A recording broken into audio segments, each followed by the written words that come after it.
శ్రమ శరీరాన్ని చూపించు, కొట్టు, కాళ్ళ మీద కొట్టు, కాళ్ళ మీద కొట్టాలి, కాళ్ళ మీద కొట్టు, కాళ్ళ మీద కొట్టాలి. ఇంకా వేగంగా వేగంగా కాళ్ళు చేతులు మొత్తం విరిగిపోయేటట్టు కొట్టొస్తామ.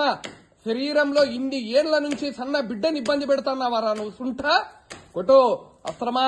స్వామి ఆజ్ఞాపిస్తున్నాడు, ఇదక్కడి నుంచి అక్కడికి, అక్కడి నుంచి ఇక్కడికి పొర్లిచ్చేయాలి. ఈ యొక్క ప్రేతాన్ని పొర్లిచ్చేసేయి, పొర్లిచ్చేసేయి, పొర్లిచ్చేయాలి. ఇక్కడి నుంచి అక్కడికి, అక్కడి నుంచి ఇక్కడికి పొర్లిచ్చు, పొర్లిచ్చు. అస్త్రం యొక్క శక్తి, స్వామి యొక్క శక్తి తెలియాలి ప్రేతానికి.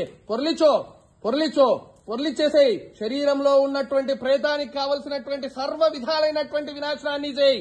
కొట్టొస్త్రమా, కొట్టు, కొట్టు, పొర్లిచ్చు, ఇటు పక్కగా పొర్లిచ్చు. ఇప్పుడు కొట్టొస్త్రమా, కొట్టు, लगाओ मार लगाओ, और वेग से मार लगाओ, दंड लगाओ, लगाओ और वेग से दंड लगाओ, और लगाओ, छोड़ना मत. కొట్టు కాళ్ళ మీద, అరికాళ్ళ మీద కొట్టాలి. అరికాళ్ళ మీద దెబ్బ పడితే అరికాళ్ళన్నీ కూడా ఇరిగిపోవాలి వేళ్లతో సహా. అరికాళ్ళని వంచేయి, ఇంచేయి, ఎముకల్ని, ఎముకల్ని ఇంచేయి. ఏమి నాయనా నువ్వు పిల్లలు కాకుండా చేస్తావా? అంత శక్తి ఉందా నీకు? ఉందా? ఉందా?